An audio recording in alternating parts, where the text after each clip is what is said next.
Think of this as a sneak preview from the studios of Willie G. Davidson. One man's vision of a motorcycle that isn't for the masses. For those individuals among you, we proudly introduce the XLS at your Harley-Davidson dealer now, but hurry. Until you've been on a Harley-Davidson, you haven't been on a motorcycle. Some motorcycles don't just take you places, they make you unforgettable. For more than a century, Harley-Davidson has built machines that turned everyday riders into living legends. Bikes that weren't just metal and rubber, but symbols of freedom, rebellion, and power. Think about it. When you picture a true American outlaw on two wheels, what do you see? A Harley. When you think of a soldier returning home from war, cruising down the open highway, again, it's a Harley. And when Hollywood needed the ultimate motorcycle for a hero to ride into history, you already know the answer. Harley-Davidson has never just been about motorcycles. It's been about identity.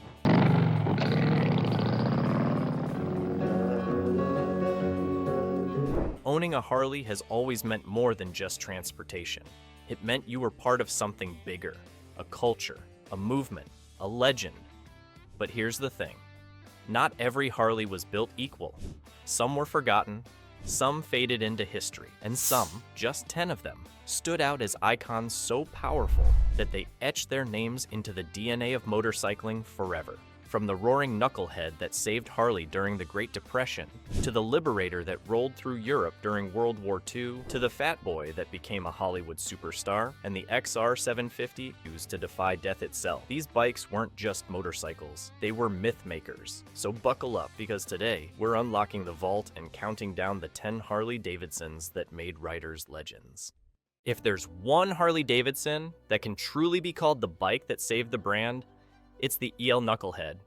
The year was 1936. The Great Depression had devastated the world.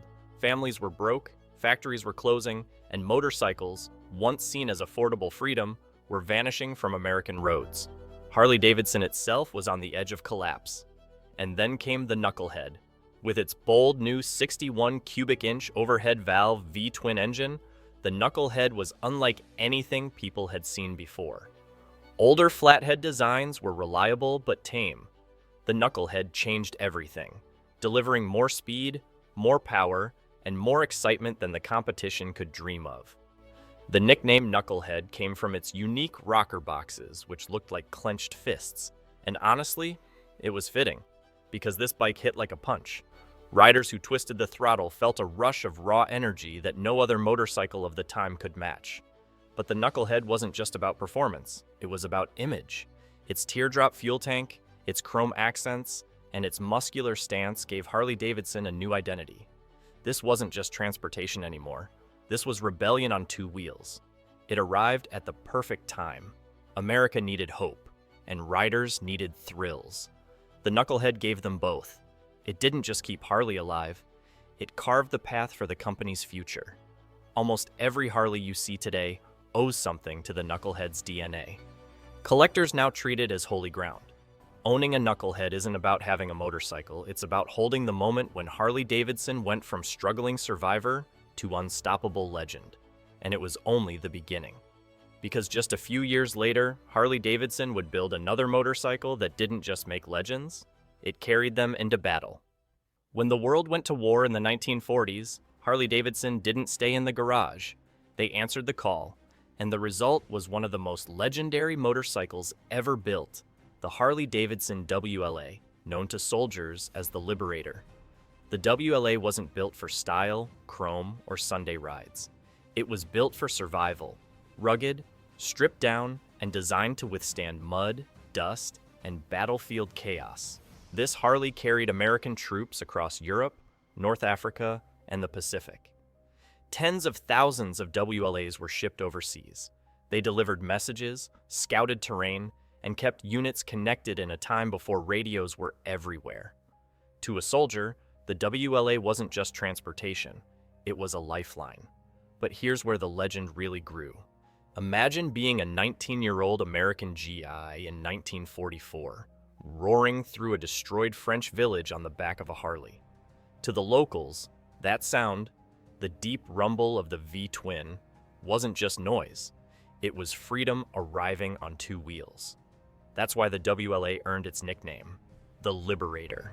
Because everywhere it went, people saw it as the symbol of America bringing hope and victory.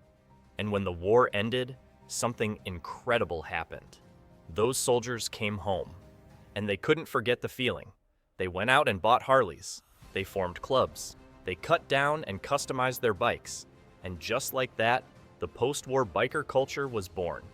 Without the WLA, Harley-Davidson might never have become the symbol of rebellion and freedom that it is today. This motorcycle didn't just help win a war, it created a generation of riders who defined what it meant to be a biker.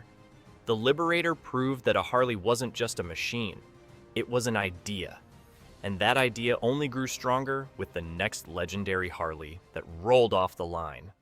By the late 1940s, Harley-Davidson was riding high on the momentum of victory in World War II. But to stay on top, they needed something new, something that would carry the spirit of freedom into peacetime America. That's when they introduced the Panhead in 1948. Named for its distinctive pan-shaped rocker covers, the Panhead wasn't just another engine, it was a revolution. It offered better oil circulation, improved cooling, and more reliability than the Knucklehead it replaced. Riders immediately noticed the smoother, stronger ride. But Harley didn't stop at the engine. They paired the Panhead with the brand new HydroGlide front fork, a hydraulic suspension that transformed how motorcycles handled. Suddenly, riding long distances wasn't just possible, it was comfortable.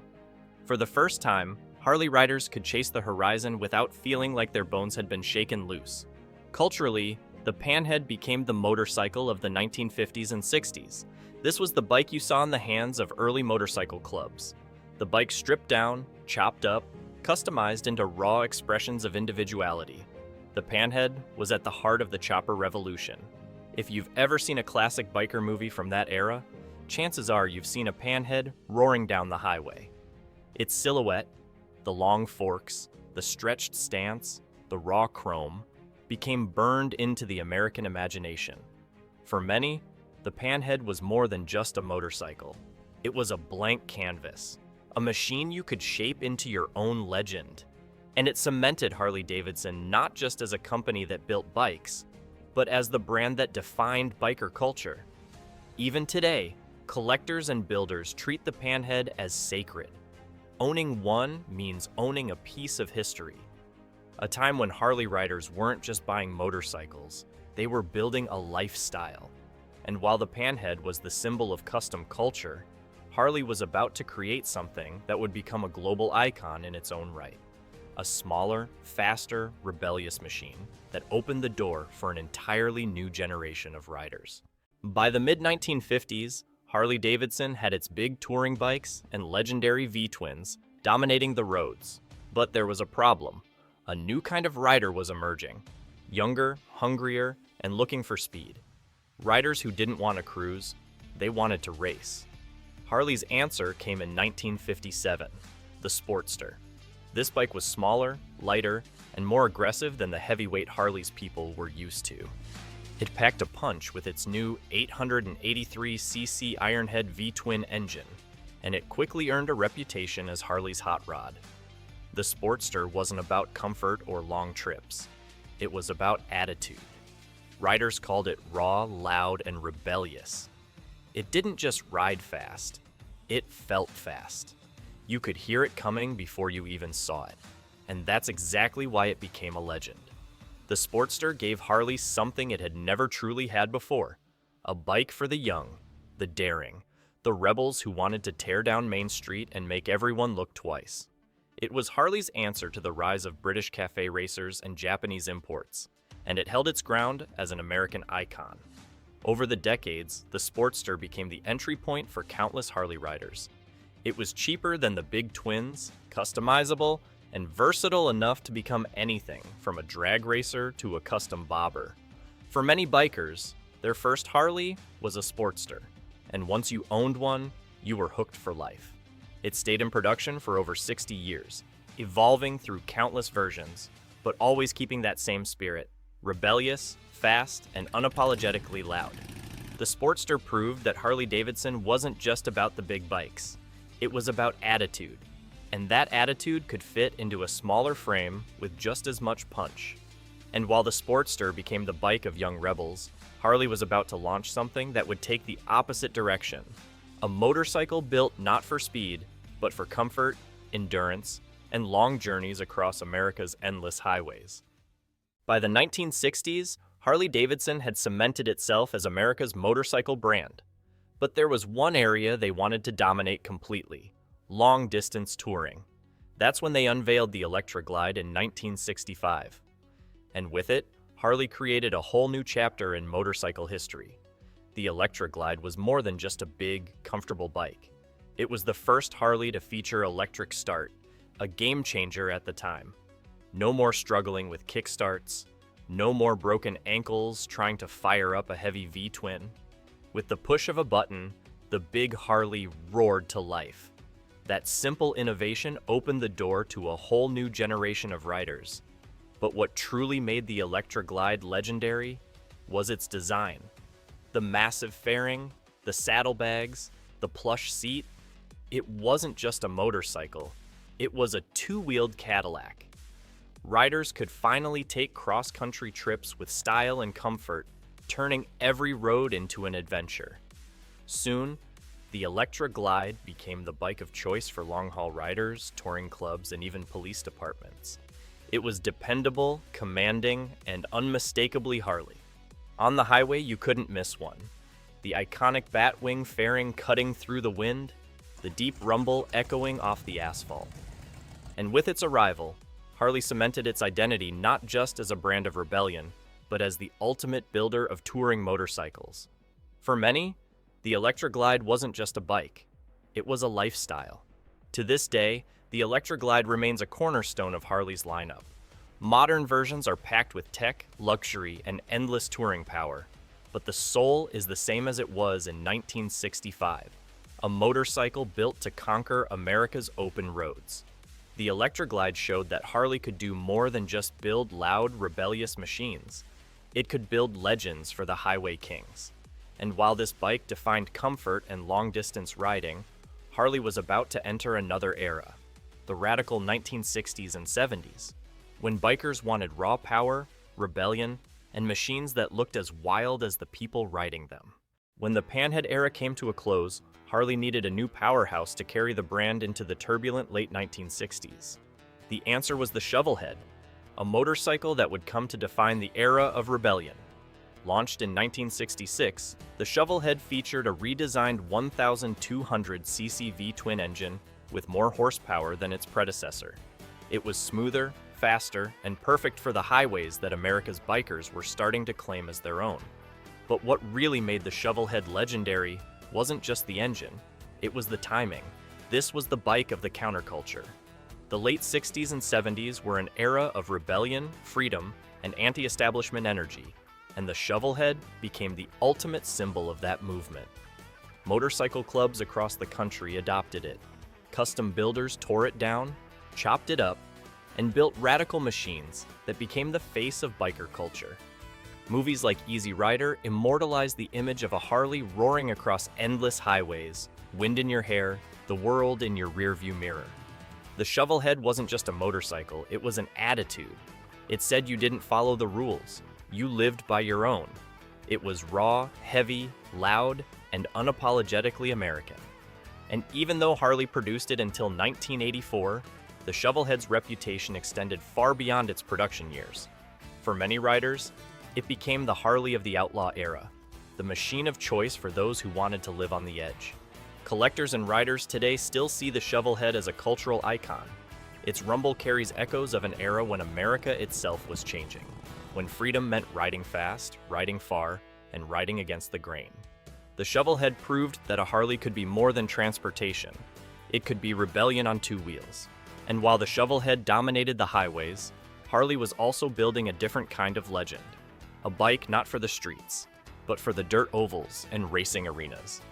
A motorcycle so dominant, it became the most successful racing machine Harley ever produced. If one Harley can claim the crown as the greatest racing machine the company ever built, it's the XR750. Introduced in 1970, The XR750 was Harley-Davidson's answer to new AMA racing regulations. Built for flat-track racing, it was lightweight, powerful, and engineered for one thing: domination. And dominate it did.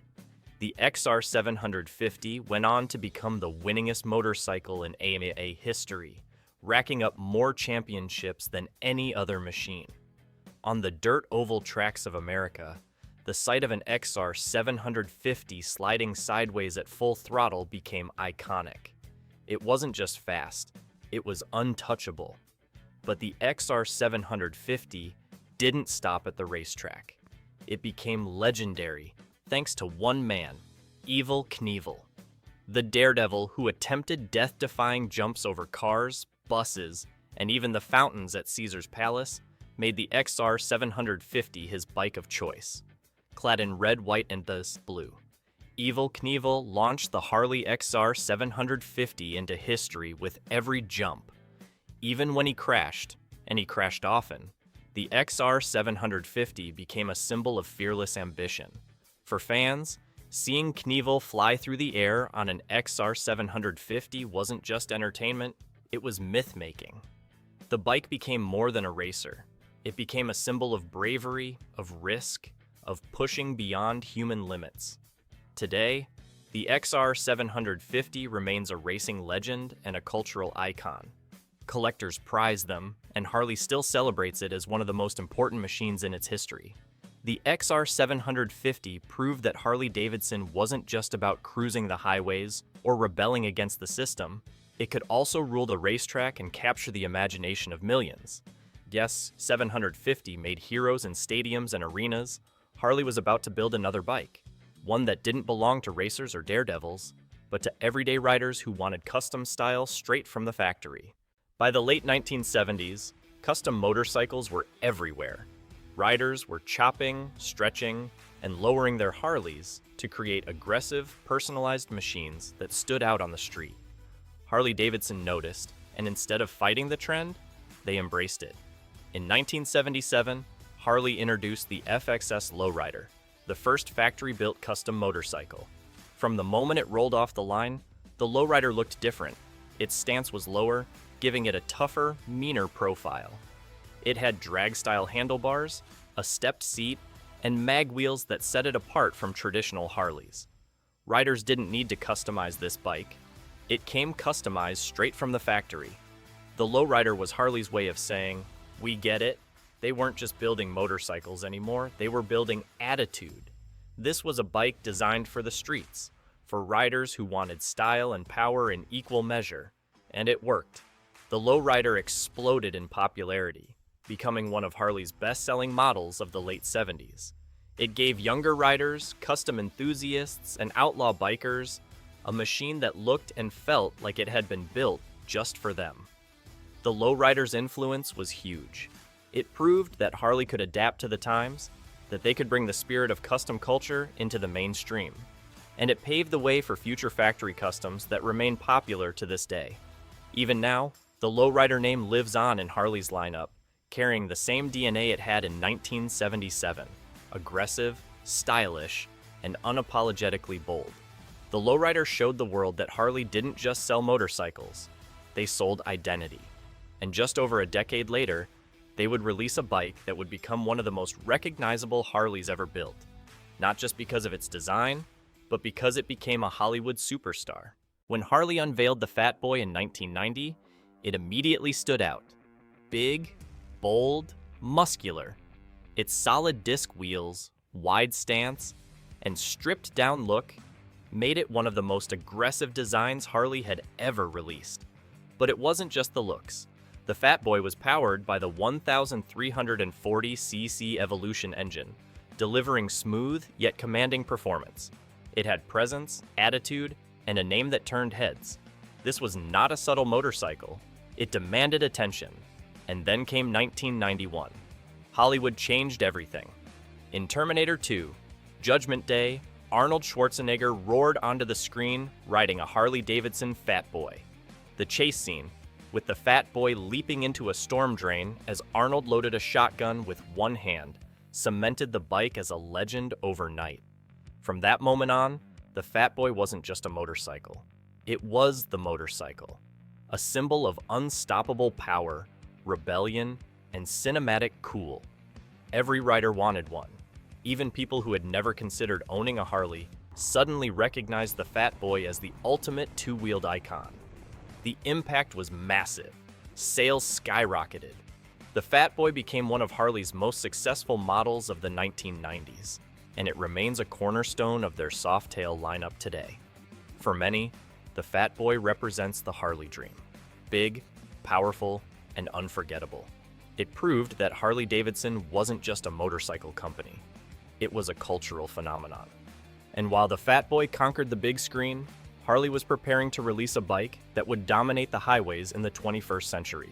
A motorcycle that combined modern luxury with the classic Harley soul. By the 2000s, Harley-Davidson had a century of legends behind them. But to stay on top, they needed a motorcycle that would carry that legacy into the modern era. Something that blended tradition with innovation. Enter the Harley-Davidson Street Glide, introduced in 2006. From the start, the Street Glide struck a perfect balance.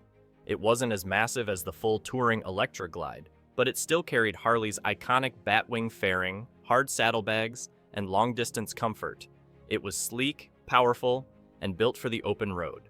Powered by Harley's modern V-twin engines, the Street Glide delivered all the torque and rumble riders expected, while also offering the kind of comfort, handling, and technology that made it perfect for cross-country journeys. GPS, sound systems, ABS brakes, features unthinkable on Harleys of the past, now came standard. But despite the upgrades, the Street Glide never lost its soul. It still looked, sounded, and felt like a Harley. Riders loved that it carried the old-school spirit into a new generation. The Street Glide quickly became one of Harley's best-selling models worldwide. You'll see them everywhere, on highways, at rallies, lined up outside diners on Sunday mornings. It became the face of modern Harley touring, an icon for riders who wanted tradition, luxury, and freedom all in one package. For many bikers today, the Street Glide is the ultimate Harley. It's not just a motorcycle. It's the continuation of a legend, proving that Harley-Davidson can evolve without losing what makes it special. And with the Street Glide, Harley closed the circle.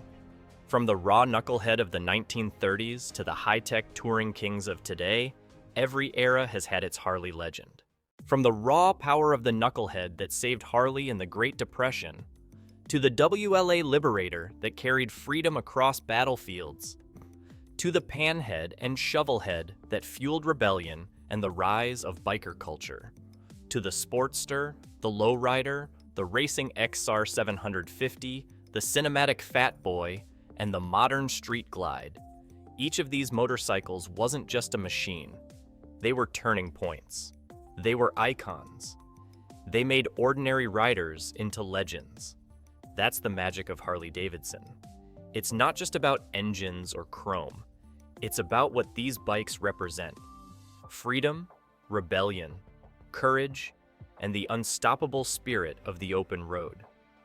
Owning one of these motorcycles didn't just mean riding. It meant becoming part of a story bigger than yourself. A story written across highways, racetracks, and even movie screens. And that story is still being written today. So now the question is for you. Which Harley would you ride to make your own legend? Would you take the raw knucklehead, the rebellious shovelhead, or the Hollywood-famous Fat Boy?